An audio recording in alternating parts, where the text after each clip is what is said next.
Welcome to the third module for Just Teaching. This module is on engagement.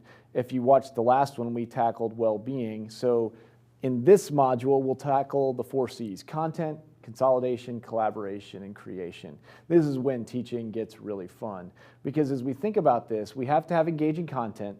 We've got to give students meaningful time to consolidate that content. They do that best when they collaborate with us and with each other so that they can create new things, new ideas, new concepts as they synthesize what they've learned. Ultimately, we're moving away from management or entertainment to engagement. Engagement is the key. And so one of the questions Marcia Tate asks, when you go fishing, do you use the bait the fish like or you like? So we have to be focused on what kids want and need. Now, that doesn't change the content that we are required to teach or need to teach, because we are the experts in that area and we're the professionals, but we've got to find a way to make it relevant to our students. She also goes on to say that we spend the first 3 years of life teaching kids to walk and talk, and the next 15 telling them to sit down and shut up. Hopefully it's not that extreme, but that certainly does feel like what school is for a lot of kids. So ultimately, engagement is not about entertainment, simply doing what students want us to do. Engagement is not about compliance, simply getting students to do what we want them to do. Engagement is about finding joy in learning for both teachers and students. Now, I always thought it would be amazing to have a student like John Steinbeck that I could say that I taught, because of this poem that he wrote. It's called Light Captured Fireflies. I've used it now in 2 books because somehow John Steinbeck has a better way with words than I do. He wrote this for his 13-year-old son to explain the power of a teacher. And when you read this, you get a great sense of what it is to truly engage students. So he says this: she left her signature upon us, the literature of the teacher who writes on children's minds. I've had many teachers who taught us soon forgotten things, but only a few like her who created in me a new thing, a new attitude, a new hunger. That's true engagement when we do that. And so then he goes on to say this: I suppose that to a large extent I am the unsigned manuscript of that teacher. What deathless power lies in the hands of such a person? That's what we get to do. That's what gets me up every morning to go in and teach. Because again, as Loretta Hammond lays out really well in Culturally Responsive Teaching in the Brain, which we then highlight in the Just Teaching book, we need to move kids from avoiding to approaching. That gets us a lot closer to engagement, to attaching. That's where that collaboration and new meaning creation really kicks in, and that's where the joy is in teaching and learning. So ultimately, we're not going to add more things to your plate that make you busier. We're going to give you 3 ways to increase engagement and reduce our work, because again, we don't have more time to do more things. So we've got to do the best things better and in ways that free us up to do the life-giving work that's teaching. So for this, we're going to talk about presence, silence, and signals. Those 3 things. The first one is presence. This is a particular challenge right now because 11 to 17-year-olds receive 273 smartphone notifications per day. Right? On average, 16 and 17-year-olds are not off their phones for an entire hour of the day. If you look at the chart right here, you see this, even in the middle of the night, on average, kids are on their phone for at least part of the time. That's what that green bar means. The black line is the range. But 24 hours a day, they're spending part of their time on their phone. So even if they're not on their phone when they're in your classes, they are on their phones at night, which is cutting into their sleep, which then cuts into their ability to engage. Even 11 and 12-year-olds are spending a good chunk of every hour during the school day on their phones. Now, you may say, hey, that's great news. Maybe they're using their smartphones for educational purposes. You would be right 1.4% of the time, because students spend a lot of time on their smartphones during the day, but they're only using them for educational purposes 1.4% of the time. It doesn't get a lot better in college. 97% of college students say that they use their phones for non-educational purposes during class. That study was in 2016. I don't think it's probably gotten a lot better. Right? We know this: students who use smartphones in class learn less and they get lower grades. And we've known that for a number of years now. Now, here's the effect on college students' memory and fluid intelligence. That's their problem solving. If the phone is on the desk, phone's in a pocket, or phone is in another room. here's what happens. You have significantly different results for memory and fluid intelligence when that smartphone's just even in their pocket, all right?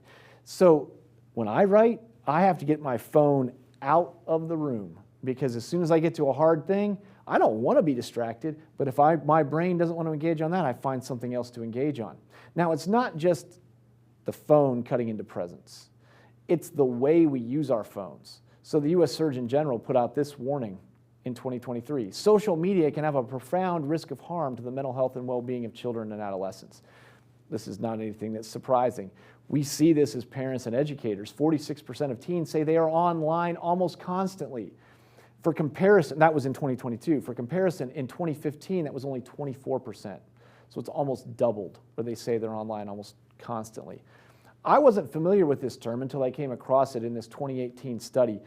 Phubbing is a term that reduces the quality of social interactions, because phubbing is phone snubbing. Take the word and put it together. This happens all the time.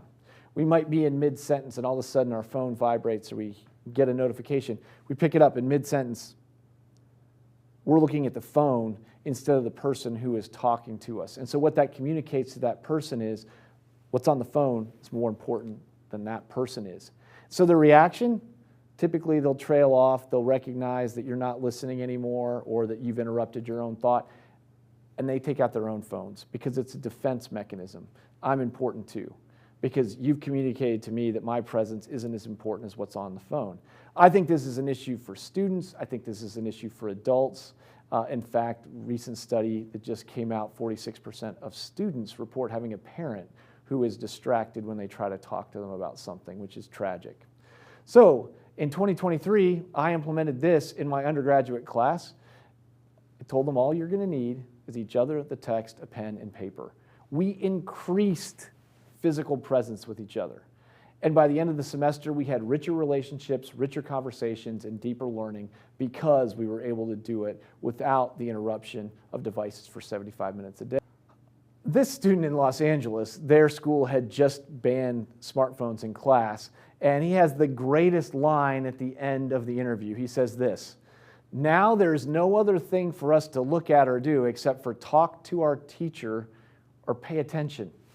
There you go. That's the win. Engagement with no extra work for you, other than making sure that the human beings in your class are connecting with each other, as opposed to being distracted by all the different things that a multi-billion-dollar industry is trying to do to turn those students and us into a product that our attention is demanded at all times from that phone.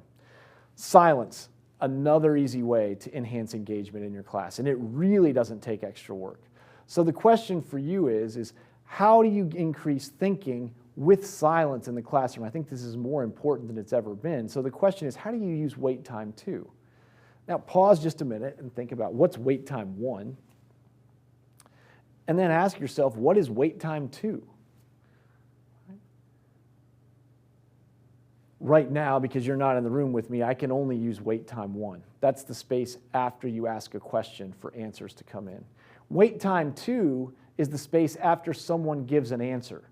Try it in your class tomorrow and see what happens when kids don't get an immediate reaction from you. The conversation will bounce around the room as students are trying to figure out, is that the right answer? Is that what I think it is? That's real thinking. If we increase wait time from 1 second, that's about that long, to 3 seconds, this happens. Student responses become 300 to 700% longer. The number of appropriate but unsolicited responses increase. Failure of students to respond decreases. Low achievers contribute more. Speculative and predictive thinking increase by as much as 600%. And students respond and react more to each other. Now look at the dates, if you can read them on the screen. 1969, 1972, 1986. We've known this for a long time. And I think in the world of distraction that we're in now, this is more true and more important than it's ever been. So presence, silence, signals, right? One of the things that we unfortunately have in Western culture is the idea that you're going to get an answer wrong is a sign of weakness in classes. We need to change that, but until we do, I implemented this after a physics teacher in Chicago shared this idea with me a number of years ago. Have students signal you to not be called on. So you have those students that have a lot of anxiety about being called on without the right answer. Again, I would love to change that culture because that's how we learn. But until then, just give them a signal not to call on you. So here are my students.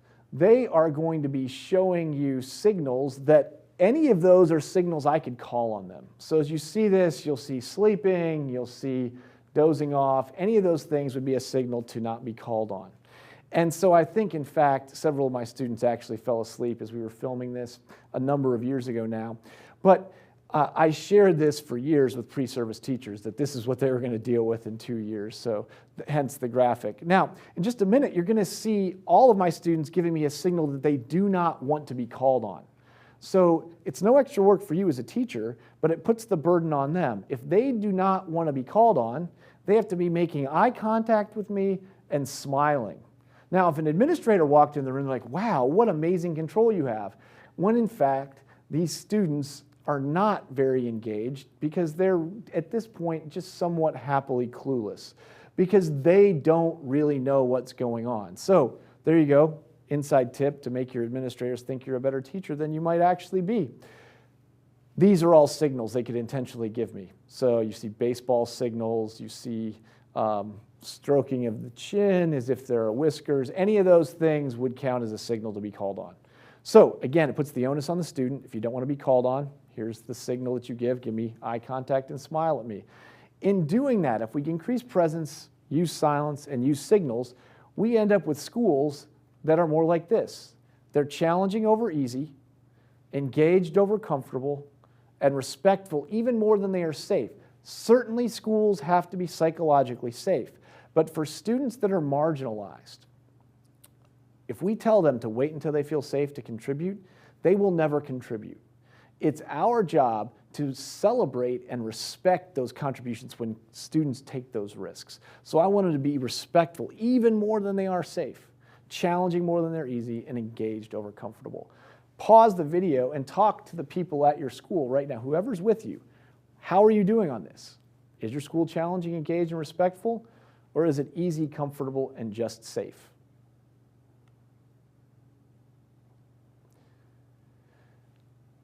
We know what matters for engagement, and we've known since 2016. This Gallup student poll of 5th and 8th graders say that the single biggest factor determining if they're engaged is, do I have a best friend at school? So, huge key to engagement, each student has a friend. Do you know if each kid at your school has a friend? If you don't, check into that because that's something that we have to attend to. Second most important thing, I have at least one teacher who makes me excited about the future. Could we do these 4 things this year? Laugh each day, increase our physical presence, ensure each student has a friend, make sure we see each student and that each student has a champion. When we do those things, we'll have students that are truly engaged. Again, the tools for the 2 chapters on engagement are right here. You can download those for free. They all come from the book, Just Teaching, Feedback, Engagement, and Well-Being for each student. Thanks for the amazing work you do. In order to determine if our students are engaged, we have 5 different areas we'd like you to look at with yourself and then invite a peer to come in and look at your work as an educator, whether you're an administrator or a teacher. Typically, this is going to be a classroom tool, but I certainly think there would be ways we could think about this staff-wide. So those areas are going to be, how engaged is your classroom or is your team that you're serving? How purposeful is the work you're doing together? How joyful?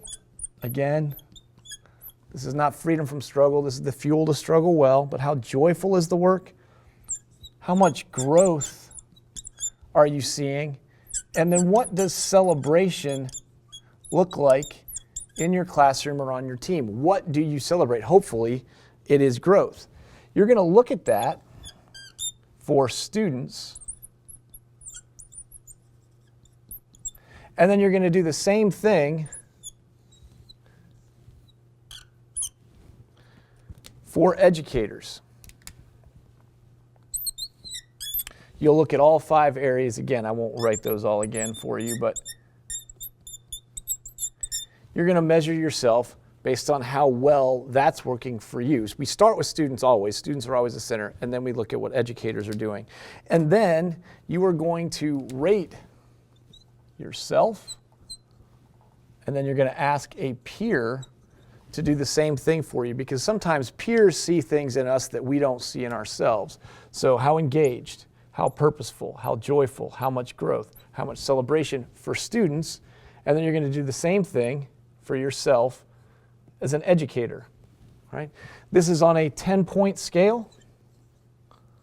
So 10, fully engaged. Students are owning their own work. They have a sense of purpose. They're doing it with joy. They're growing and they're celebrating that growth. That would be 10s all the way down. Is that true for you as an educator? Then you're going to ask a peer to evaluate your students as well. And then they're going to ask that same peer to evaluate you. Make sure this is someone who is willing to give you hard truth. We don't want people just blowing sunshine. We don't get better if we aren't truthful. So invite someone in who's going to share the truth in love with you as you determine how engaged your students are and how engaged you are.